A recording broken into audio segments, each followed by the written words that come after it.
মায়াপুর ইস্কনের বিরিয়ানি খেতে তো তোমরা সকলেই খুবই ভালোবাসো।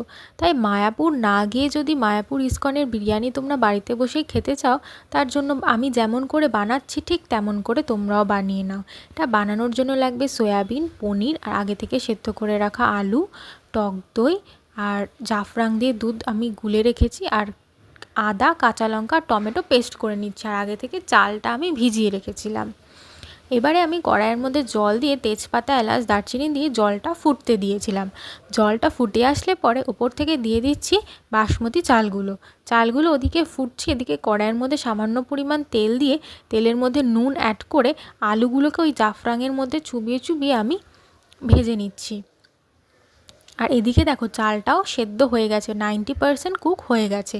এদিকে আলুগুলো ভাজা হয়ে গেছে। আলু তুলে নেওয়ার পরে সেই একই তেলে আমি দিয়ে দিচ্ছি পনিরগুলো হালকা ভাজা ভাজা করে দিয়ে দিচ্ছি সয়াবিনগুলো আমি আগে থেকে সেদ্ধ করে রেখেছিলাম। এবার আমি সেটাকে হালকা করে ফ্রাই করে নেব। সয়াবিন ভাজা হয়ে গেলে কড়াইয়ের মধ্যে দিয়ে দিচ্ছি সামান্য পরিমাণে ঘি দিয়ে সেই আদা, কাঁচা লঙ্কা, টমেটোর পেস্টটা আমি দিয়ে দিচ্ছি। দিয়ে ভালো করে একটুখানি নাড়াচাড়া করে হলুদ গুঁড়ো, লঙ্কা গুঁড়ো, জিরের গুঁড়ো, ধনের গুঁড়ো দিয়ে ভালো করে কষিয়ে নিচ্ছি। আর ওপর থেকে দিয়ে দিচ্ছি সামান্য পরিমাণে টক দই দিয়ে ভালো করে মশলাটাকে মিক্স করে নিয়ে কষিয়ে নিচ্ছি। সামান্য কষিয়ে নেওয়ার পরে নুন আর চিনিটা পরিমাণ মতো দিয়ে দিচ্ছি, আর ওপর থেকে দিয়ে দিচ্ছি একটু বিরিয়ানি মশলা দিয়ে ভালো করে কষে আসলে ভেজে রাখা আলুগুলোকে আমি দিয়ে দিচ্ছি।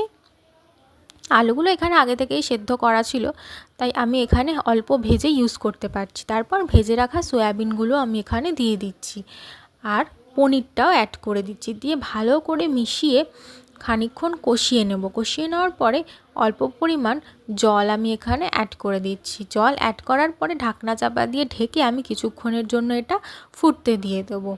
দেখো ঝোলটাও ফুটে এসছে। এবার আগে থেকে 90% কুক করে রাখা বাসমতি চালগুলোকে আমি দিয়ে দিচ্ছি, আর উপর থেকে দিয়ে দিচ্ছি দুধ আর স্যাফরন গোলা লিকুইডটা।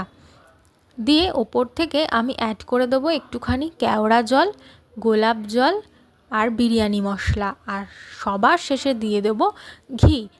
দিয়ে ভালো করে এটাকে ঢাকনা চাপা দিয়ে প্রায় আধা ঘন্টার জন্য আমি একদম মিডিয়াম ফ্লেমে স্টিম করতে দেব, আর ওপর থেকে সামান্য পরিমাণ নুন আর চিনি ছড়িয়ে দেবে।